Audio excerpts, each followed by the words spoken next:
Good morning, Wonderland. It is Sunday morning. Pretty cool. It's about 60 degrees. I think the high today is only like 63. Then we get rain later and a cold front. So fall is here and the colors are starting to change a little bit. I'm looking forward to some nice outings in these next few weeks. But anyway, today I have come to somewhere pretty new to me, the Harrison Lake Fish Hatchery, which is a national federal wildlife sort of place, which I haven't been to before. It's about, it's not far from Petersburg, so about 45 minutes from home. Pretty deserted actually, and the trails are kind of rerouted or closed, kind of under construction. I'm cautiously making my way around the edge basically, but there's a few trails here and some ponds, of course, because there's a fish hatchery. And I've come here for birding mostly, but also because I enjoy a photographic challenge. Usually I like to take a bag full of lenses, of course, and have the right tools for the job, no matter what the job might be. But now and then I like to limit myself a bit. I think that's a good exercise to do. So today I'm trying something a little different. So I've got my R5, of course, with the Canon RF 35mm f1.8, which I just got this nifty little lens hood for. Needed a lens hood, so I picked that up. It's a Amazon knockoff kind of thing. So far so good. I'll post a link to that in the description. But anyway, I've also got, let me grab it, my 800mm RF f11. And I'm using it today with the RF 1.4 times teleconverter, which I have not tried on this lens before. And that makes it an 1120mm f16. And the f16 is a little bit rough, but I'm trying to limit myself to those two lenses. So for birds and stuff, I'm using the 800 and 1120. And I'm trying to do some macro with it as well, just to kind of see if the 1.4 makes it any more usable as a macro. It doesn't change the minimum focus distance, which is still 6 meters, I think, so almost 20 feet. But yeah, it should let you get a little bit closer in on stuff. So I'll see how that works. Birds, obviously, I've been shooting a little bit at home with it. I'll show you some of those images. And actually on the way here, happened to notice a bald eagle sitting up in a tree, a snag, by the side of the road. So I pulled over and grabbed some shots of him, which probably aren't that interesting because the background isn't great, but it might be a good indication of the lens combination sharpness. So here's those. And in the meantime, I'm just here to walk around, see what I see. I'm hearing mostly bugs, to tell you the truth. Crickets, katydids, that kind of thing. I see a spider, an orb weaver right there. I'll try to shoot him. Yeah, just walking around, seeing what birds and stuff that I see, and limiting to these two lenses. So we'll see how it goes. Should be fun. Okay, so as using this 800mm combo for a macro, this might be instructive. So I am standing here by this tree, not too far from the tree, and I am shooting. This will be interesting. Over here, walking, I'm shooting this little spider right here. Get it against the sky.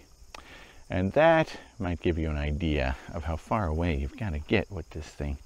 So I was standing over there in that patch of moss.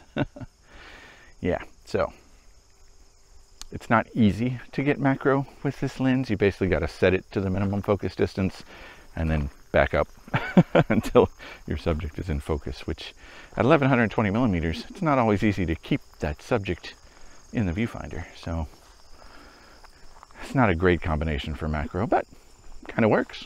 Got some decent shots, I think. In a pinch, right?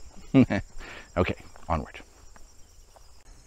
Where I'm walking now is amongst all these, what I think would normally be hatchery ponds, but they're all pretty dry and full of vegetation right now. There's a lake. This is Lake Harrison Fishery, so elsewhere on the property is a pretty big lake, but as far as these actual ponds go, I don't know if it's because they're under construction or what, but not much water to speak of. I hear some water trickling over here. Oh, I see a bird. I think it was a mockingbird. No, it's nice out, but I don't feel like this place is serving its purpose at the moment. There's like no staff here or anything, so interesting. Oh, I see a snag over there. Could have a bird on it. I'll take a look at that. I saw a snake, water snake, getting ready to shed. Its eyes were all gray and its scales were gray. That's how you can tell what he was, or she was, scampering into its pipe that I guess it kind of uses as a hideout. But I got some shots before it did, so here's those. I think that came out pretty good. I can only tell so much from the camera screen, of course, in terms of sharpness and whatnot, but so far so good. All right, I'm gonna keep going around these ponds. I think there's actually water in that one. See if that's anything interesting, and then I'll head towards the lake. I think it's over there. See how that walk is. That might be more woodsy. So yeah, this is neat though. I like it. Aha! I found some actual fish hatchery activity. Yes, these are little breeding pin type things. Fun. And these ponds actually have water in them. I just saw a batch of people head that way across that bridge over there. I think the trail goes that way. Hopefully that goes to the lake. So yeah, I'm gonna go that way too. This trail I found super nice. Runs along Herring Creek, which is murmuring away over there, you might see. Got some nice little wooden bridges. Very woodsy. I passed that group of people I saw walking this way, but other than that, nobody else here. I'm hearing a lot of birds. Seeing a few in a distance, but nobody will stand still long enough for me to shoot them quite yet.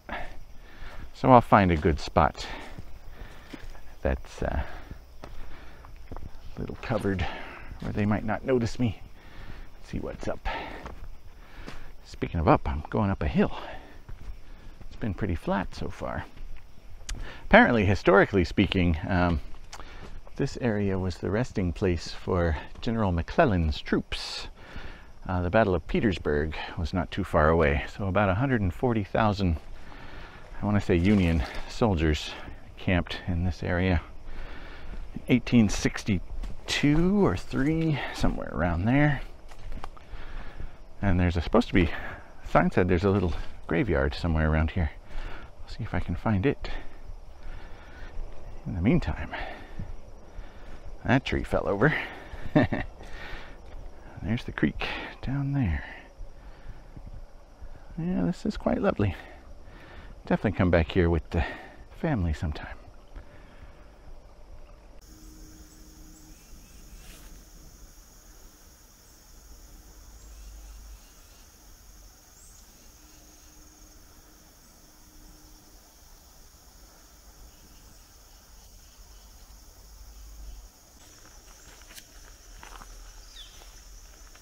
You're a hawk.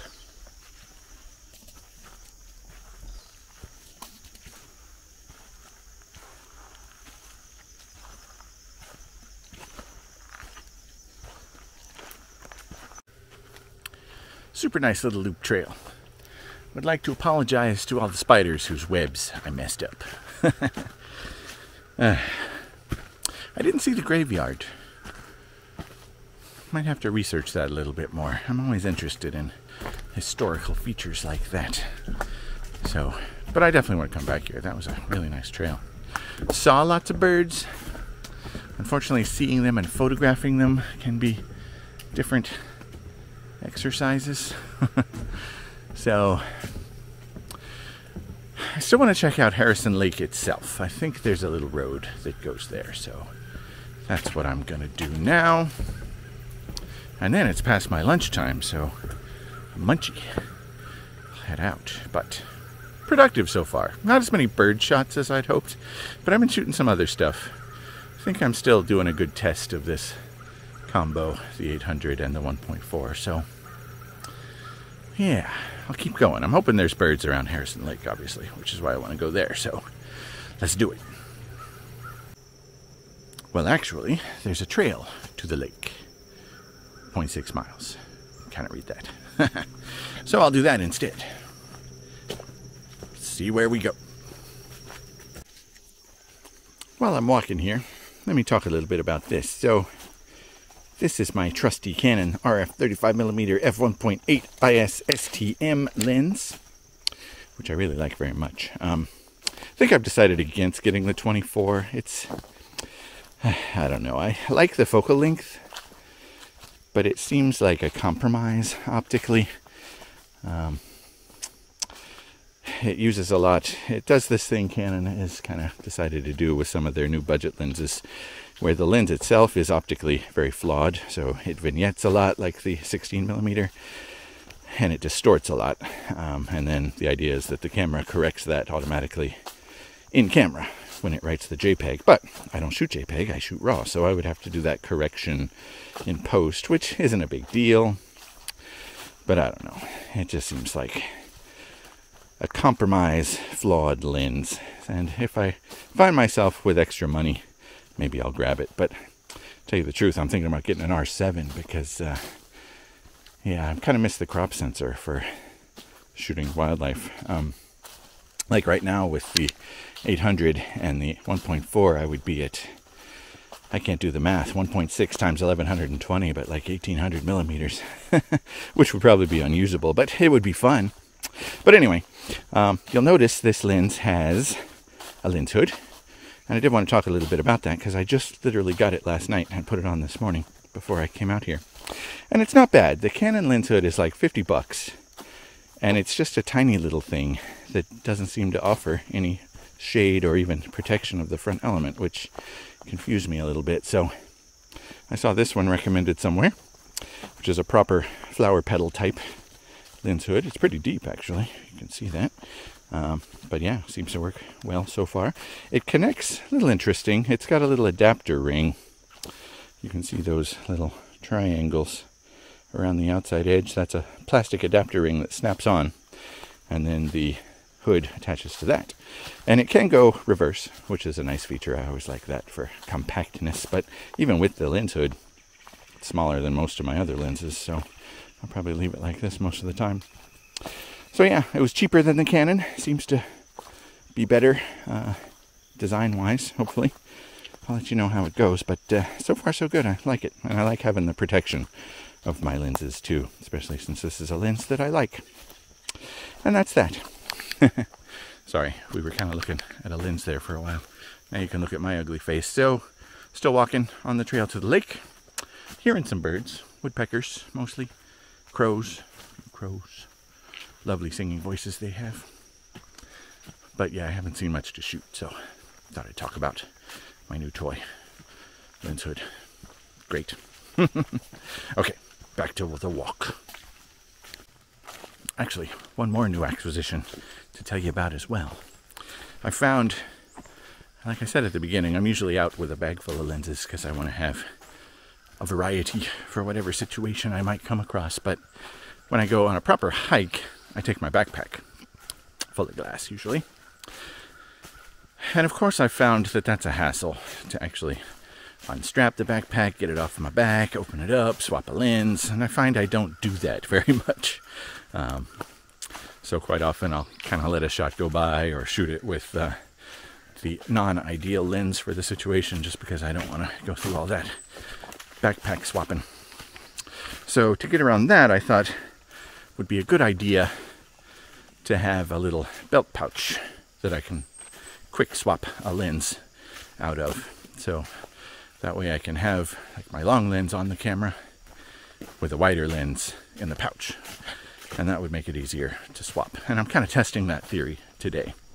And it's working pretty well. Let me show you what I got. I got a set of 4 of these little guys. If I can get it in frame. There it is. This is the second smallest one. And it's just neoprene. It's padded, but not real thick. And in fact, they ship flattened, and they kind of want to go back to flat. So that's a little bit of a drawback right now. But I've got the 35 down in there, as you can see. And for that, it's a perfect fit. It's actually almost too snug, but since it is neoprene when I want it, I can just kind of squeeze it out from the bottom, which is nice. I think the next bigger one would hold my 24 to 70 and or 15 to 35 millimeter. And that way I can, like I said, have the long lens on the camera, on my capture strap, on the backpack strap, and then have a wider lens. Easy to reach and easy to swap for when I need it. So yeah, so far so good.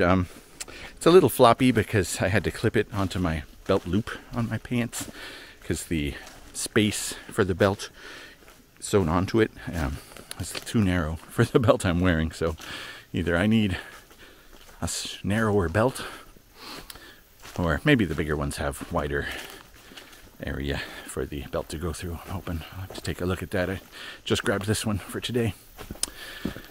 But yeah, I'm hoping that'll make a difference in terms of having the right lens in easy reach. Or I could even have like my wide zoom on the camera with the macro in the pouch. Yeah, either way, flexibility, so I don't have to keep going in and out of my backpack. But I have reached this road that goes to the lake as it crunches underfoot. So we'll see how this is. Hoping for some birds along the shoreline here. We'll see what happens. Quick bit of trivia for you. There are only, I think, 2 natural lakes in Virginia. The rest are impoundments created by damming lakes, or not lakes, rivers or streams. And this is no different. So this little bridge, which creates this lake, is the dam underneath me here. So you can kind of see that. And I guess, I don't know if this is Herring Creek that's dammed. It must be. That's the only creek around. But yeah, that's how that works. Must not be too far from the airport. I keep hearing big jets. That's a smaller jet, but still, jets are flying overhead, so. Alright. So far I see nothing, but it's almost midday, so I'm not really expecting a whole lot at this point, but we'll see what we see. And then I can go to lunch because I am getting munchy. Alright.